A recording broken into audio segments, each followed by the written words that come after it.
and welcome to Rwanda Television. I'm Emmanuel Munyarukumbuzi and you're watching The Summit. Our topic today is the legacy of heroism, inspiring a generation of purpose and resilience.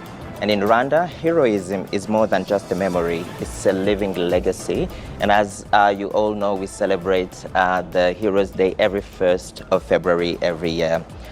In the studio of Rwanda Broadcasting Agency, I'm honored to have with me Brigadier General Ronald Rwivanga, who's the spokesperson for the Rwanda Defense Force. I'm also with Nicholas Rwaka, who is from Cheno. He's in charge of research, and Cheno is the Chancellery for Heroes, National Orders and Decorations of Honor. And last but not least, we are with Divine Abayo, who is a lecturer at Kigali Independent University. Welcome to you all. Thank you. Thank you so much. The summit starts now, and today, as I announced, we're talking about the legacy of heroism. So to kickstart this conversation, I think it's befitting to kind of define what heroism is, it was, and it is today. So Mr. Rwaka, if we can start. Thank you so much. The word heroism, or the word heroes, comes from a Greek word in the history, means heroes. Heroes was a definition of a person who can defend people and using always to defend people in terms of turmoil, in terms of danger.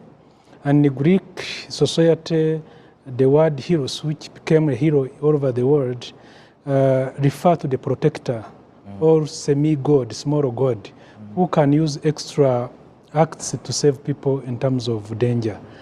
And then if we go back in the history again, we find out that the word heroes was found in the military. And also the person who could be called a hero was a person who managed to make difference or to protect people by protecting the society as using different military tactics. But today, if you talk of history of heroism, it's no longer in the military, but all over the spheres of life. If we do research and see the categories of heroes, now you can categorize into 3 types. One, there is social heroism. Second is military heroism, and patriotic heroism. In terms of social heroism, those are the things that being done by different people, but more especially fighting for injustices. Military heroism is also found in terms of ways of defeating people, defeating the military and the military techniques. As maybe Ronald will talk about that. The person who is able to discover the new techniques, to discover the ways of fighting and win the battle or the war by using different ways, that's the military heroism. But in terms of patriotic also comes from a Greek word, it means pater. Pater refers to the countryman or fellow countryman. Then later on it became patriotic. Patriotic means the fellow men who are fighting for the common goal. Then if you talk to heroic acts in terms of the other type of heroism or patriotism, it is where we find people who do outstanding act or heroic act in terms of leadership. Like if I talk an example of the leaders, we have like maybe Nelson Mandela, those people fought for, and the leaders fought for justice, fought for inspired its leadership, inspired the old people. That's how we can see. Now I can say that the legacy today is in all spheres of life, not only in the military. Thank you very much for sharing with us the etymology of the word hero and making a difference between hero and patriotism, heroism and patriotism. Now we move on to Brigadier General Rwivanga to understand what does heroism mean for you personally, as well as in your everyday profession. It's not very different from what Mr. Rwaka defined it. In the military, heroism or a hero is a person who pursues a noble cause, say the protection of civilians, with extraordinary courage, exceptional selflessness, and remains steadfast in the face of challenges. Very important to add that, steadfast in the face of challenges. So in the military, our work is basically to do with protecting people and putting your life at risk in pursuit of that objective. So heroism is part of our culture, and there are several values that are connected to that. And there's quite a number of values. One of them being honesty and integrity in everything you do, courage and bravery, because these are very important tenets of heroism. Then we also have selfless service, not thinking about yourself, thinking about the security of others. And here, if you don't think about your safety and you're thinking about the safety of others, then you basically fit to be a hero. And then we also have people with ideological clarity, people who think the right way and act the right way. And in the military, we take that very serious. We take that very seriously, and that's one of the very important values that we espouse as a military. And therefore, so heroism is part of what we do. Thank you very much. So you've mentioned some values that are related to that. Now that brings me to you, Divine. You're a lecturer, but you're also a young person in our society. What does heroism stand for in your profession and in your personal life? Thank you very much. Heroism, now to bringing it to the context of nowadays, we've been talking about the past and how we define it. I am going to take it away from the military cause and the way we defined it in the past days. That involves basically risking your life every day for the others. But I won't also go so far from what they said. Heroism to me basically means selflessness and sacrifice, basically. As a young person, we're no longer talking about guns and putting your life every day in front of adversity, but in terms of security. But now heroism to me currently means sacrificing, innovating to see the Rwanda that we want today, because we're no longer talking about a failed state.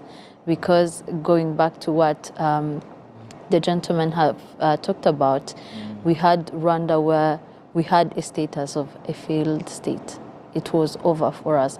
But 30 years now, we look back and say, this is the Rwanda that was built on the bravery of the women and the men who fought for the country in terms of the heroism they were talking about. But now we have a peaceful country. We have the brave men who stood for that, and we got it. So now as young people, we're now on to the terms where we say, how do we innovate? How do we put fresh blood to what has already been built? And how do we now stand for what has been built and we protect it? So we're not only talking about the protecting what has already been done by the others or building on the foundation that has been laid for us, but we're also talking about how we can preserve this and how we can be innovative. Yes. Can you give us some examples of what you mean exactly? Because sometimes when we're talking about heroism, people think about what it was in the past and the definition we have from the Greeks. But how can those values be used in today's world? How can they be relevant today? Thank you very much. They are very relevant because most of the times when we hear about the word heroism, we usually associate it to risky, very big things. That's what we mean by sacrifice, right? Yes, but basically most of the times we understand war, we understand guns, we understand death, putting your life on the line. We can still do that currently. I will talk about in many very different sectors actually. Let's talk about the health sector personnel who stood on the front line during the Marburg period this time around. That was last year. Look at the way they really gave it their all to fight against the virus that has just broke out. That is one example. We have men and women who are always working day and night to be there for us. Let's talk about teachers. With the resources that are already there, or the people in the military. It's not just one sector, but we can do this in all sectors and innovate. There was one thing that I just remembered when you were asking for examples. We had an issue with the health sector where blood transfusion. People had to travel all the way from rural areas. But talking about the innovation that I was telling you about recently, we had the zipline innovation, the drones that are transporting the blood to the nearest hospitals or the farthest that needs that. That is heroism to me, something that is innovative and that is for the good, a noble cause, for the greater cause. Yes. So maybe some examples of what we can be doing today. We'll start with you, Brigadier General. What are some of the things we can do today, or how is heroism relevant to the world we live in today? From young people, we've heard about innovation and the things we can be doing. We've heard about medical personnel, but I also think it's taking us back to danger, to times of difficulties. If we get away from difficulties and war and disease, do we have any chance of becoming a hero? In times of need.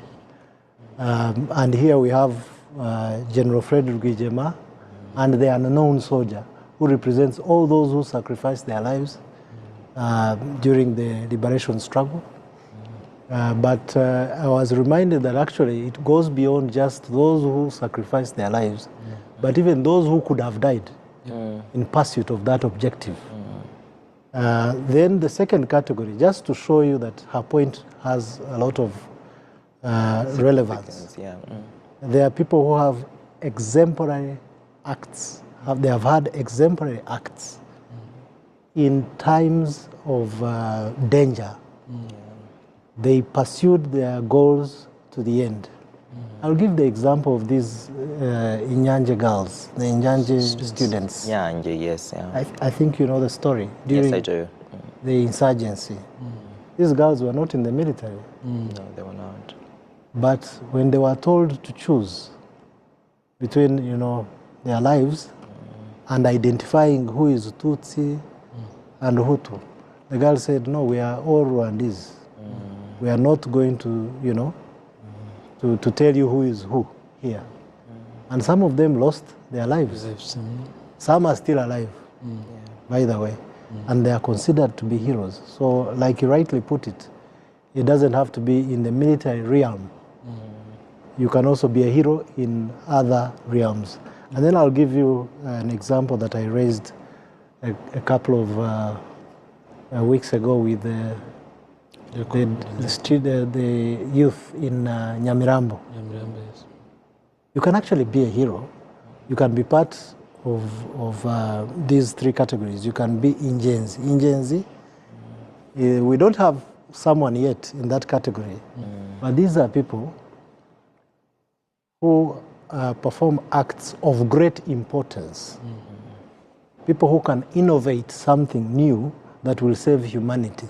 For instance, during the COVID-19 pandemic, if one of us came up with the vaccine or a cure of COVID-19, like you rightly put it, just like the zipline concept, we would have considered that person a candidate for ingenzi or a person of great importance to the society.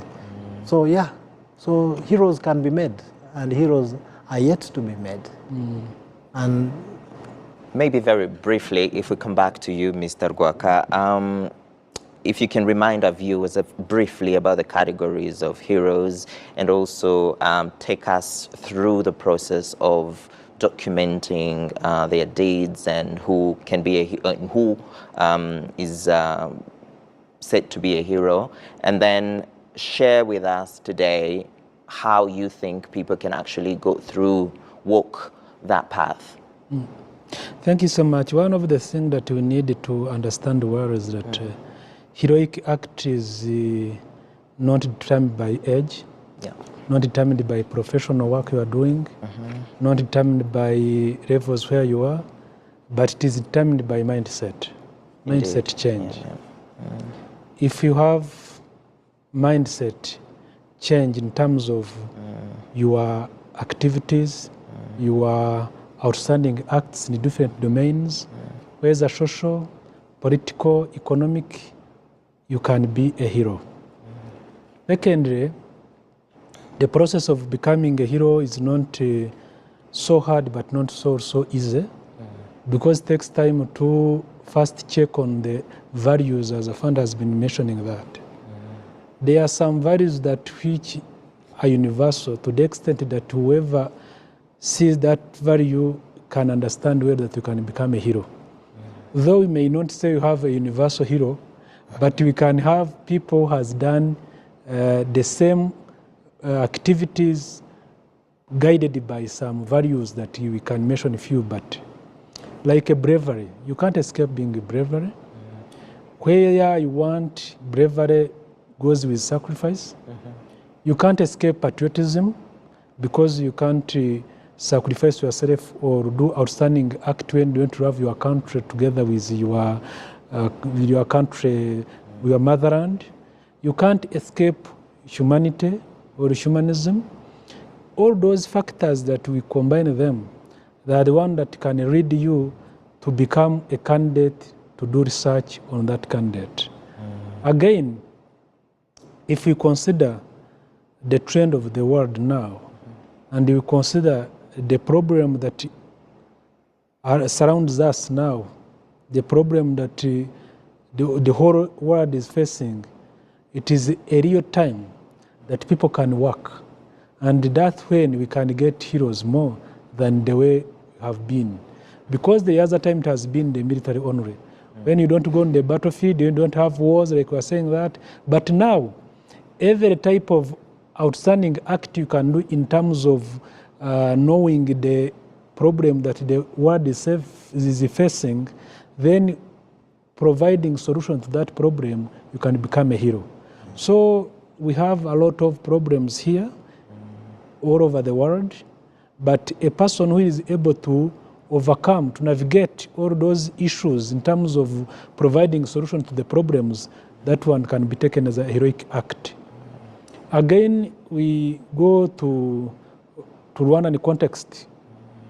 In Rwandan context, there is a good will that the leadership have, good governance, a leadership that gives a chance to every person to pursue what is supposed to be doing and to consider what they are doing.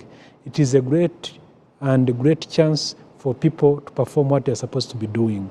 Secondly, having an institution in charge of honoring the heroes, doing research, awarding different medals because of the outstanding act, because this value was the one that lost even before. Value of heroism, value of awarding the outstanding achievers was a value that lost during the colonial era, so that they can only base on the interest of the colonial master. But after 1994, genocide against Tutsi, the government of national unity saw it important that we need to restore again the value of thanking people, the value of honoring the heroes, and those people doing that before others should be rewarded, should be awarded, should be thanked, and they should be celebrated as the way we have the heroes who are celebrating today. This is a chance that people in Rwanda can based on that to do their outstanding act in different domains, so long as have good leadership that cannot choose based on any other so-called ethnic group, regional belongings, everything. And you've seen that the medals have been awarded to different people, even the foreigners. Those who tried to manifest themselves in terms of doing outstanding act, whether in Rwanda or outside Rwanda, but people are there to do that. So this chance, people should utilize this as a way of doing heroic act.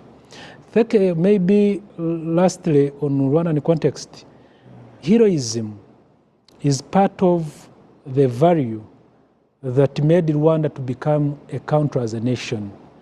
Today, if we want to translate the theme we are going to celebrate the first 31st, in Kinyarwanda we say, ubutwari n'ubumwe bw'Abanyarwanda inkingi z'iterambere.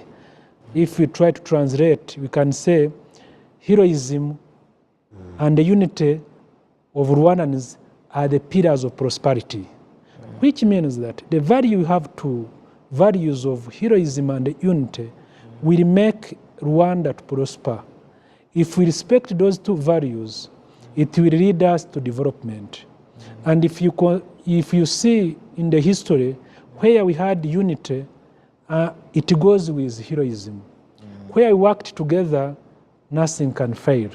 Where we work together, we can become heroes. So this value of heroism, unity among Rwandans that can lead to prosperity need to be restored, need to be respected, as well as the way of doing it in accordance with Rwandan leadership that respects those acts. Maybe the process you've been asking about the way to become a hero. Yeah.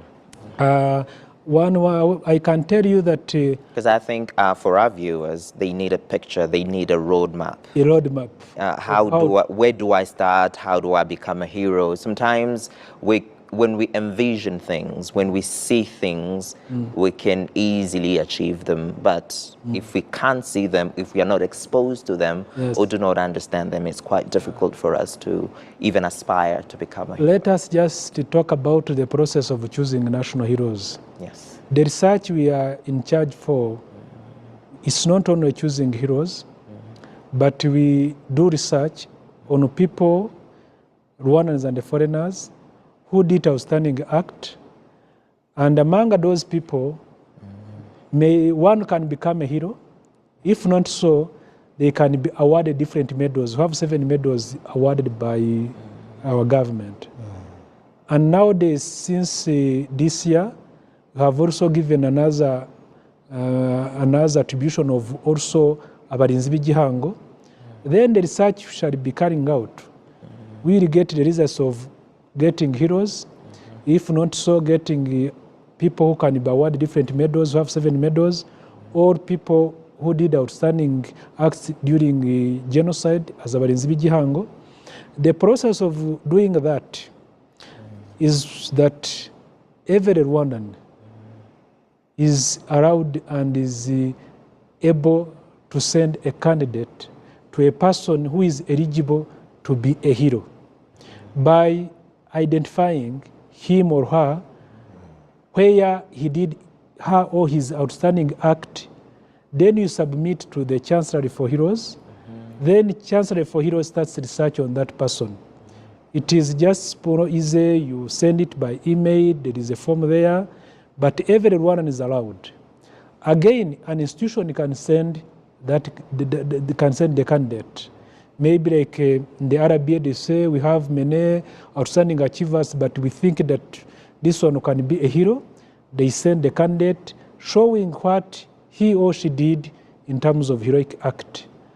Again, we also allow groups of people, organization, international or local, also to send the candidates. But after sending the candidates to the Chancellery for Heroes, National Honors and Decorations of Honor, we do a list of the request, then we carry out research depending on the request we have seen. After carrying out research, then we normally take time normally take time, because some people always tell us, we don't have new heroes now. For us, we don't aim at giving more heroes and having more heroes, but we aim at getting people who did outstanding act, and where we do research and we don't regret that we did a mistake. That's why normally you see... Due diligence, in other words. Yeah, for sure. So normally that's what we do. But what we don't allow a person to submit his or her own candidates. Because we cannot be sure if you can be able to say, I am a hero. But those people whom you think you did for that act, they are the one to present your candidate here, that you can come, and then we do research on this. So the process of this, that's when we do, after reviewing, after research, which takes time, then we also work with different organizations, because if is a person from RBA, we need to work with RBA, we see more about that outstanding act. Then later on, it is approved by the competent authority, and the head of state, His Excellency, is the one who approves the national heroes, as well as is the one who awards the medals that we have today. So the process of doing research, that's how it is being done. But of course, as we are celebrating national heroes, we also celebrate all our outstanding achievers in different domains, but don't hesitate to submit the candidate for any research to be carried out. Okay. So basically, there's no criteria that is cross-cutting, so that people may say, if I take this box and that box and that box, then I'm going to become a hero. And I understand it could be difficult because acts are different and environments are different. So, but what I take from what you're sharing with us is that people should try to be the best at what they do. Yeah. And in the end, you might assess them if it's submitted to you, and they could become heroes. So there are two themes I wanted us to unpack. We're talking about nature, who the person is, and nurture, as in we've been talking about the values which come from education, which come from the way we see life, and also the conducive environment in which we are. And to me, it's kind of counterproductive thinking that just because we are at peace, there's more difficulties of becoming heroes. And you've explained it very eloquently, saying that we have more opportunities today to become heroes than we had back in the day. So I wanted us to